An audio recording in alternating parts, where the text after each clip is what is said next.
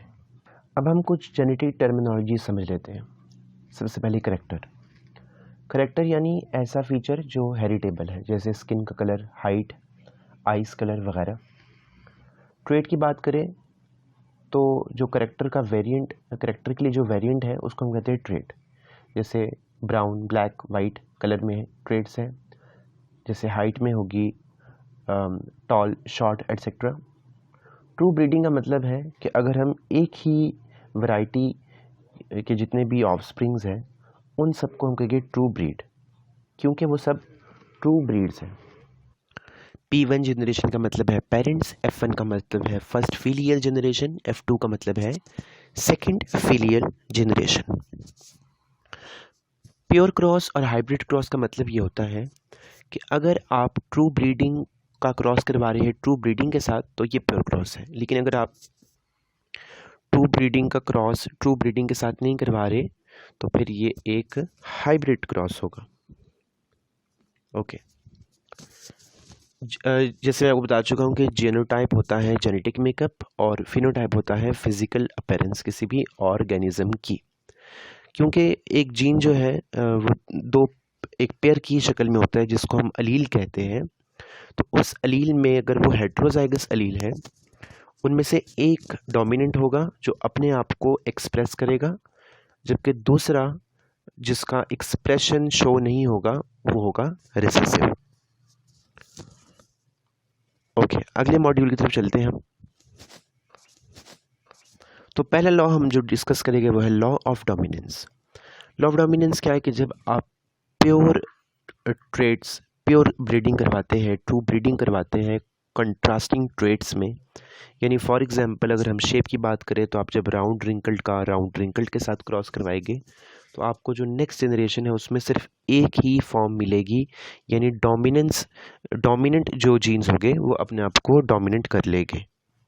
मिसाल के तौर पर अगर एक जो हमारे पास F1 P1 जनरेशन है उसमें एक जनरेशन पर्पल फ्लावर्स है जबकि दूसरी जो है वो प्योर वाइट फ्लावर्स है, तो जब उनका क्रॉस होगा तो उसके नतीजे में हमारे पास जो फ्लावर्स आएंगे वो सारे के सारे पर्पल हो गए, यानी क्योंकि जो पर्पल कलर है वो वाइट के ऊपर डोमिनेंस है, इसीलिए जो हमारे पास नेक्स्ट जनरेशन आएगी वो डोमिनेंट जनरेशन होगी। तो ये हमारा साबित हो रहा है law of dominance. Law of dominance आसान बात यह है कि क्योंकि एक जीन जो है वो अलील की शक्ल में होता है और उसमें से एक अलील डोमिनेंट होता है और दूसरा अलील रिसेसिव होता है। अगर हम इसका मॉडर्न कॉन्सेप्ट देखें तो मॉडर्न कॉन्सेप्ट कुछ इस तरह है कि जो जीन्स हैं वो क्रोमोसोम के स्पेसिफिक लोकस पर होते हैं, उनकी स्पेसिफिक पोजीशन होती है वहाँ पर, तो वहाँ पर जो अलील डोमिनेंट हो गया वो अलील अपना फिनोटाइप भी शो करेगा और दूसरा जो है वो रिसेसिव हो जाएगा और वो अपनी एक्सप्रेशन को शो नहीं कर पाएगा। पांचवें मॉड्यूल में हम बात करेंगे मोनोहाइब्रिड और डाईहाइब्रिड क्रॉसेस की।